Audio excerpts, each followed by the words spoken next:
8월 15일 광복주일 성령님과 함께하는 100일 가동예배를 시작하겠습니다. 다같이 주님 가르치신 기도하겠습니다. 하늘에 계신 우리 아버지, 아버지의 이름을 거룩하게 하시며 아버지의 나라가 오게 하시며 아버지의 뜻이 하늘에서와 같이 땅에서도 이루어지게 하소서. 오늘 우리에게 일용할 양식을 주시고 우리가 우리에게 잘못한 사람을 용서하여 준 것 같이 우리 죄를 용서하여 주시고 우리를 시험에 빠지지 않게 하시고 악에서 구하소서. 나라와 권능과 영광이 영원히 아버지의 것입니다. 아멘. 찬송가 422장 거룩하게 하소서. 찬송가 422장을 부릅니다.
이 시간 우리에게 주시는 하나님 말씀은 신약성경 에베소서 5장 15절로 21절입니다.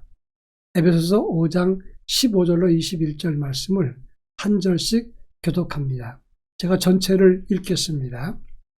그런즉 너희가 어떻게 행할지를 자세히 주의하여 지혜 없는 자같이 하지 말고 오직 지혜 있는 자같이 하여 세월을 아끼라. 때가 악하니라. 그러므로 어리석은 자가 되지 말고 오직 주의 뜻이 무엇인가 이해하라. 술 취하지 말라. 이는 방탕한 것이니 오직 성령으로 충만함을 받으라. 시와 찬송과 신령한 노래들로 서로 화답하며 너희의 마음으로 주께 노래하며 찬송하며 범사에 우리 주 예수 그리스도의 이름으로 항상 아버지 하나님께 감사하며 그리스도를 경외함으로 피차 복종하라. 아멘. 우리는 신앙생활하면서 빛된 삶을 살자 또는 하나님 자녀된 우리는 경건하게 살아야 된다 이렇게 말할 때가 많습니다. 그러나 막상 눈앞에 이건이 생기거나 또는 자기한테 조금이라도 불리하면 말과 행동이 달라지는 경우가 많이 있습니다. 신앙이란 받은 구원과 함께 일생 동안 구원의 삶, 즉 실천적인 경건을 위해서 노력하는 과정이 이것이 잘 완성될 때 이것이 믿음의 생활이라고 말할 수 있습니다. 믿음과 실천 이 두 가지는 모두가 성공적이어야 이것이 바른 믿음이라고 말할 수 있습니다. 오늘 본문에서 바울은 빛의 자녀로서 성도의 삶을 강조하고 있습니다. 에베소의 5장 8절로 9절에 보면 너희가 전에는 어둠이더니 이제는 주 안에서 빛이라 빛의 자녀처럼 행하라. 빛의 열매는 모든 착함과 의로움과 진실함에 있느니라 이렇게 강조했습니다. 오늘 본문 15절부터 21절은 그 연속성상에서 지금 언급하고 있습니다. 그렇다면 빛의 자녀로 사는 것은 무엇을 의미하는가? 이 본문을 통해서 함께 살펴볼까 합니다. 먼저 15절과 16절에서는 지혜 없는 자같이 살지 말고 지혜 있는 자가 되어서 세월을 아끼라 이렇게 말씀했습니다. 여기서 세월이라고 하는 것은 중요한 시기 또는 금방 지나가 버리는 특별한 기회를 의미하는 것입니다. 여기서 아끼라고 하는 말은 도로 사다, 속량하다고 하는 구속과 관련된 단어를 사용하고 있습니다. 대부분 사람들은 경건 그렇게 말하면 사람들의 실제적으로 거룩한 행동 그리고 생각의 거룩함을 의미할 때가 많습니다. 그러면서 물질을 허랑방탕하게 사용하는 것은 큰 잘못이라고 지적을 합니다. 그런데 물질을 잘못 사용하는 것도 잘못이지만 우리에게 주어진 시간을 잘못 사용하는 것도 큰 잘못이라는 사실을 알아야 합니다. 바울은 세월과 시간과 기회를 잘 사용하도록 권고했는데 이것이 경건 중에 하나이기 때문이라고 하는 점입니다. 우리는 우리에게 주어진 시간을 의미 있고 복되고 아름답게 사용할 수 있어야 그것이 바로 경건에 이르는 길이라 설명할 수 있습니다. 또 17절과 18절에서는 어리석은 자가 되지 말라 이렇게 말하면서 하나님 뜻을 이해하고 술 취하지 말고 방탕하지 마라 이렇게 강조했다는 점입니다. 여기서 술 취하고 방탕하다 하는 말이 나오는데 이 방탕하다는 말은 아소티아라는 단어를 씁니다. 이것은 술 취해서 방종하고 돈과 육신의 욕심에 따라서 무질서한 낭비를 하는 것을 의미하는 것입니다. 이런 삶을 살지 말라고 했습니다. 이것은 하나님 뜻을 모르고 술과 방탕과 낭비하면서 자기 육체를 함부로 하는 것, 이것이 바로 참 경건이 아니고 타락이기 때문입니다. 이런 사람들은 어리석다라고 지적을 했습니다. 어리석다고 하는 말은 단순하게 지혜 없는 것을 말하는 게 아니라 지각 없이 우매하고 바보스러운 행동을 하는 것을 의미한다고 하겠습니다. 참 경건이란 물질과 시간과 자기 능력을 함부로 하지 않는 것입니다. 여러분, 우리가 참 경건을 이루는 길은 어디에 있습니까? 18절에서 성령 충만을 받아라 이렇게 말씀했습니다.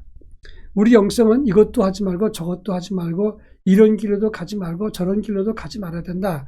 여러 가지 방법이 있습니다만은 한마디로 말해서 성령 충만하면 우리는 경건의 삶에 이를 수 있다는 것을 기억해야 합니다.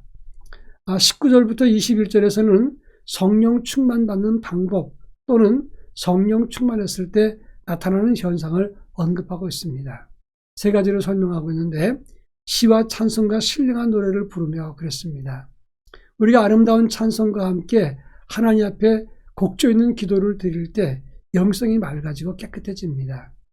그런가 하면 예수 그리스도의 이름으로 항상 하나님께 감사하고 그리고 마지막으로 예수 그리스도를 경외함으로 피차 복종하라 이렇게 말씀했습니다. 여기서 피차 복종하라는 말은 군사 용어인데 용감하고 존경하는 그런 사람을 따른다 그런 의미가 있습니다. 성도는 예수 안에서 감사하고 서로 존중하고 배려하면서 하나님께 찬송하고 사람을 소중히 여기는 영성과 믿음을 가질 때 이럴 때 그 사람이 경건한 삶 그리고 빛된 삶을 살아간다고 할 수가 있는 것입니다. 제가 아는 어떤 분은 폐암에 걸렸습니다. 그래서 폐를 절단할 위기에 놓였는데 그 부위가 너무 크기 때문에 아주 위험하다는 얘기를 들었습니다. 그분은 강원도 깊은 산속에 거하면서 자기가 할 수 있는 한 산을 오르내리면서 묵상하면서 기도 생활을 했습니다. 깊은 산속에서 신선한 공기를 마시면서 무리가 되지 않는 한 열을 내면서 산을 오르렀습니다. 계속해서 운동을 하고 그리고 신선한 숨을 쉬면서 기도하는 생활을 꾸준히 했습니다. 몇 달 동안 지냈는데 아주 놀라운 변화가 생겼습니다. 점점 몸이 좋아지면서 암세포가 줄어들기 시작한 것입니다. 그분은 말합니다. 정결과 함께하면 악한 것이 사라지더라. 여러분, 지금 우리가 마시는 호흡기, 이것이 모두 몹쓸 공기들이 많습니다. 강원도 산에 얼마나 공기가 좋습니까? 근데 땀을 내면서 운동하면서 산길을 오르면서 기도했을 때, 그럴 때 신선한 공기와 함께 새로운 영성이 생겨서 이 모든 악한 것이 물러가더라 하는 체험과 간증이었습니다. 이와 같은 영성과 믿음이 우리의 고백이 되고 우리의 경건한 삶이 되기를 바랍니다. 다 같이 기도하겠습니다. 어리석음을 버리고 참 경건으로 살게 하옵소서. 또 한 가지는 성령 충만으로 하나님을 기쁘시게 하는 삶을 살게 하옵소서. 기도하겠습니다. 다 같이 기도합니다.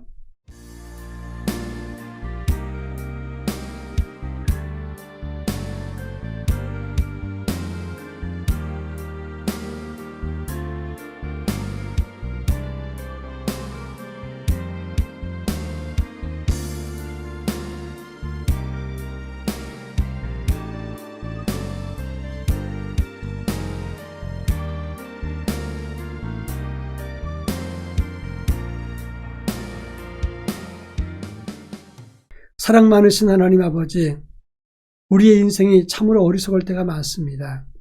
어리석음을 버리고 참 경건으로 살아갈 수 있도록 은혜를 덧입혀 주시고 성령 충만으로 이끌림 받아 하나님의 은혜 가운데 빛된 삶을 살아가며 참된 거룩과 경건을 이룰 수 있도록 은총을 더하여 주옵소서.